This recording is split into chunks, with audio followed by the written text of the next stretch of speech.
Hey, what's up everybody, it's Jack of Many Trades back here again with another video, and if you have a Diamond Clean Smart 9750 toothbrush like I have, and you're experiencing this wiggling issue, I have the solution for you. So I've seen a couple of people on YouTube try to do a walkthrough of how to fix this, but their videos were a little bit hard to follow and didn't necessarily show the process from start to finish, so here I've done just that. Now, all you're going to need is a pair of pliers, some tweezers, and a set of screwdriver bits, so basically just Phillips head is what you're going to want. Now, you're going to need to apply very firm and constant pressure while wiggling with the pliers on the left and right sides of the toothbrush. Make sure that you're not squeezing where the LEDs are, you want to squeeze on the other sides. Once you get it to a point like this, it'll start to pop out the bottom middle portion, and you just pull that out like I'm showing here.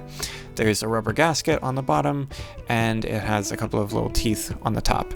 Now, this is the part that gets very, very tricky, so make sure that you stick along with this. So right here in this freeze frame, you'll see that there's a small black nub right where my tweezer is. You're going to want to put your tweezer underneath that black nub and pry upwards towards the center, and you're going to want to do that on both sides. So again, as with the prying part in the beginning with the pliers, you're going to want to make sure that you do this on the left and right sides of the toothbrush, not the front and back where the LEDs are, as there's going to be circuitry there and you don't want to mess it up. But just insert two of these thin tweezers on the left and right sides, and then pry using your fingers to the left and right, so that way you put pressure, and then press firmly on the metal part on the top of the toothbrush, and that will start to loosen it up a little bit, so that way you can eventually push it all the way through.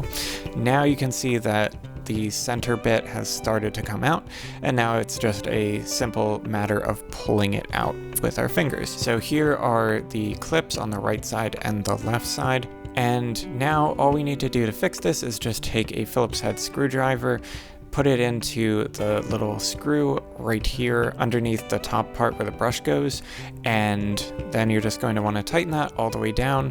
As you can see here, I'm wiggling it and it's not moving at all, so we have pretty much solved our problem now, and we just need to do everything that we just did in reverse. So just insert the inner part into the main body with the LEDs facing upward, and push it firmly until it sort of rests in its original place. Alright, now the final thing that you're going to want to do is pay attention to the orientation of this bottom part. The top part of this has a groove which goes with the nub on the top, and the bottom part has a nub which goes with the groove on the bottom. So just make sure that you have it lined up properly, and then push hard until it goes all the way into place. So as you can see here, we've completely solved the problem, and if this helped you guys out at all, please remember to like, comment, and subscribe, and I'll see you guys in the next video.